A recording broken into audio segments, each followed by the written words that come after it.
Before Emeka, there was Rotimi. And before anyone can understand Adaeze Okonkwo, truly understand her, they have to understand Rotimi first. He was charming in the way that certain storms are beautiful before they arrive. He swept into her life when she was 26, certain and magnetic. And she had loved him with the kind of love that makes a person careless. He took over quietly at first. Which restaurants they visited, which friends were worth keeping, which version of herself was acceptable in public. Then, louder. Her salary went into a joint account he managed. Her career decisions required his approval. Her confidence, piece by piece, was borrowed and never returned. For 2 years, she told herself this was love, that strong men led, that needing someone was not the same as being trapped. It took one ordinary Tuesday, a Tuesday with no particular drama, just the slow, unbearable weight of another day not being herself, for something in Adaeze to go very quiet and very certain. She packed a bag while he was at work. She left her key on the counter. She did not leave a note, because everything she needed to say fit inside the silence of that empty kitchen. She rebuilt herself the way people rebuild after floods, methodically, carefully, and with a decision made in the bones. Never again. No man would have that kind of hold over her life. Not her money, not her time, not her choices, not her future. 3 years later, she met Emeka at a work conference. He was gentle and funny and utterly unlike Rotimi, and she fell in love with him in spite of every wall she had built, which should have been the sign that he was safe. Instead, it terrified her. So she did what terrified people do. She made sure she was always the one holding the wheel. They shared the housework. She was modern, she believed in that, but she assigned the tasks, set the schedule, and managed the execution. She kept the finances. She made the large decisions and consulted him on the small ones as a courtesy. She had gotten him his job through a call to a former colleague, and though she never said it aloud, that fact sat in the foundation of everything like a quiet insurance policy. She cooked every evening, and he cooked every morning, but even the cooking was coordinated on her terms. If he seasoned something differently, she would note it. If he suggested a change to the routine, she would redirect it. She was not cruel about any of this. She was simply in charge. Always, quietly, completely in charge. Emeka was patient. He was a quiet man, not weak. Oh, there's a difference. And he loved her enough to move around her edges carefully. He didn't know about Adaeze's past relationship. On a Thursday evening, Emeka walked through the front door holding a letter and smiling in a way she had not seen since the early days. And that single point of failure began quietly to crack. He told her the number, standing in the living room doorway, still in his work shirt, the letter in his hand like a flag. Senior engineering position. Board presentation next week. Essentially confirmed. And the salary. The salary was nearly what she earned. In another year, with performance bonuses, it could exceed hers. That's wonderful, Adaeze said. Emeka beamed. He crossed the room and hugged her, and she hugged him back and said all the right things and made him his favorite dinner that evening and laughed at his jokes. And by any external measure, it was a perfect night. But inside Adaeze, something was running very fast in a very dark direction. She had lived this before. Not with Emeka, with Rotimi. Rotimi, who had used every resource she handed him as a step toward a door she didn't know he was building. Rotimi, whose confidence had grown with every year until one day he simply had enough. Enough money, enough options, enough of her, and left. That night, while Emeka slept with the peace of a man who has worked hard and been seen for it, Adaize lay awake in the dark doing arithmetic, not with numbers, with power. He would earn nearly what she earned. The balance would shift. He would stop asking. He would stop deferring. He would start making decisions about dinner and holidays and the olive oil brand. And one day he would look at her the way Rotimi used to look at her, like the person in charge. She could not breathe. She slipped out of bed, crossed the dark living room, opened his laptop.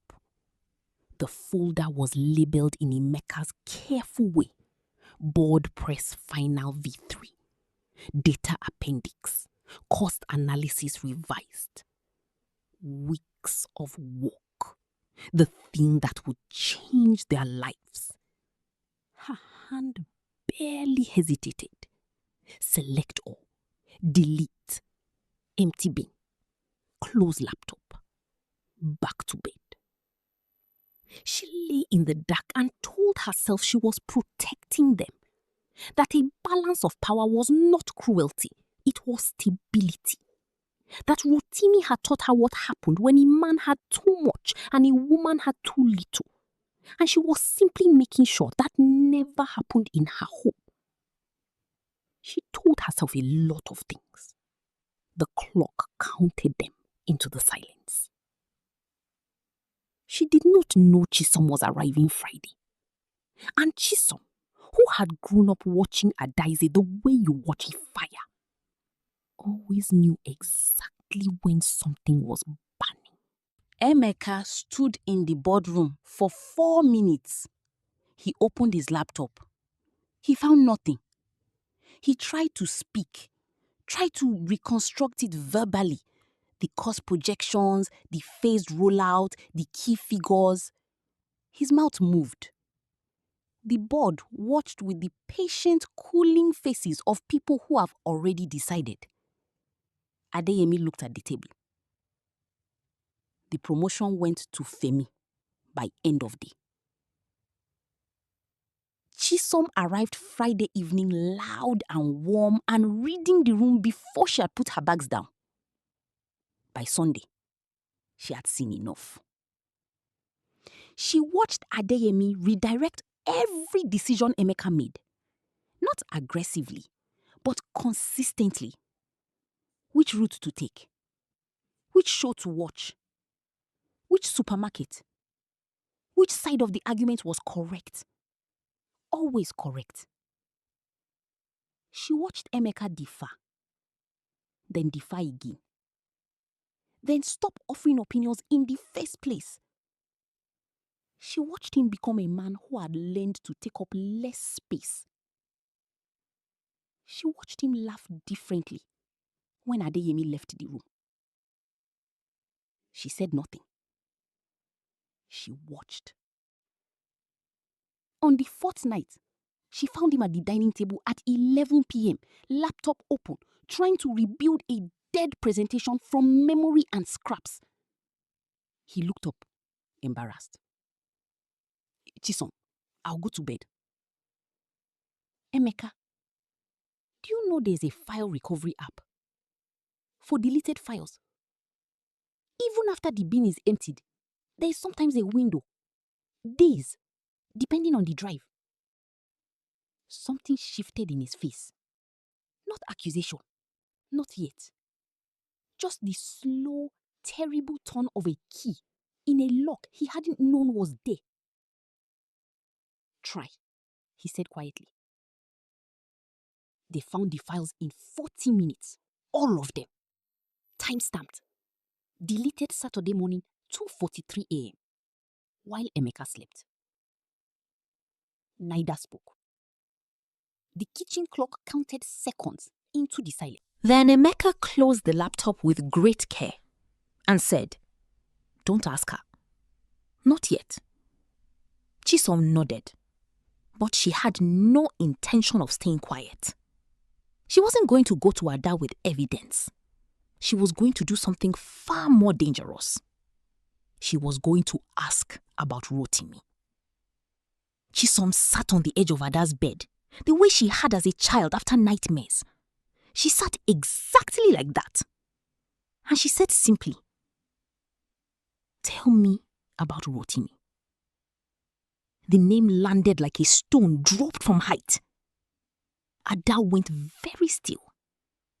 Something she had been holding with both hands for 8 years began fractionally to shake. "That's not..." "Tell me," Chisom said. "I'm your sister. I should have asked years ago." And Adazi told her all of it. The monitoring and the money and the 2 years of slow erasure. The 4 months of quiet planning. The shaking hands on the day she left. The vow she made on the pavement outside his flat. No man will ever control me again. And the way that vow had traveled with her into every room of every relationship since. Disguised as independence. Disguised as fairness. Disguised as shared chores on a spreadsheet in her notes app. She told her how when Emeka said the number on Thursday, her first thought was not, "I am proud of my husband." Her first thought was, "He will become Rotimi."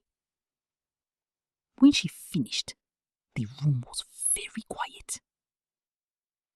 "Ada," Chisom said carefully, "Emeka is not Rotimi. He has never been Rotimi. Not for a single day." Adazi stared at the wall. "You left Rotimi so no man could control you. But Ada, do you see what you became?" The silence that followed was the longest the two sisters had ever shared. It was the silence of a woman looking into a mirror and finding not a monster, but a wound that had learned quietly, methodically to wound everything it touched. "He knows," Chisom said softly. "We found the files. I helped him. I'm sorry, I couldn't watch anymore." Adawos did not cry. She sat with it. All of it. The weight of what she had built and what it had cost, and who she had become in the name of never being hurt again. Then she said, in a voice barely reaching the room, "I think I became him." Chisom said nothing. She didn't need to. Emeka went to Adeyemi Monday morning with the recovered files and a clean explanation. He asked for a second chance. Adeyemi made the call. 2 weeks later, Emeka stood before the board again, sharper, steadier, more himself. The vote was 4-1. He came home and told Ada in the kitchen while she stood at the stove. Her shoulders shifted. Something in her exhaled. "Congratulations," she said. Under it, something that in another life might have been relief. "I'm not leaving," he said. "But I'm not going back to the way things were. We need someone to talk to. Both of us." She turned. Eyes dry, but only just. "I don't know how to not be afraid," she said. "I know," he said. "That's exactly why I'm staying." Chisom left Sunday morning. At the car, Adawos held her longer than either expected. "You became stronger than what hurt you," Chisom said into her shoulder. "Now you just have to make sure Emeka knows that too." They started therapy the following Thursday. Adazi stopped tracking the chores on her notes app. Not because the chores stopped being shared, but because she began slowly to understand the difference between fairness and control, between partnership and fear wearing partnership's clothing. Emeka started suggesting restaurants again, tentatively at first. She started saying yes. That was the beginning. Small, imperfect, real. Some wounds take years, some take longer. But the ones that started with courage, the courage to live, the courage to stay, the courage to finally tell the truth, those are the ones worth healing.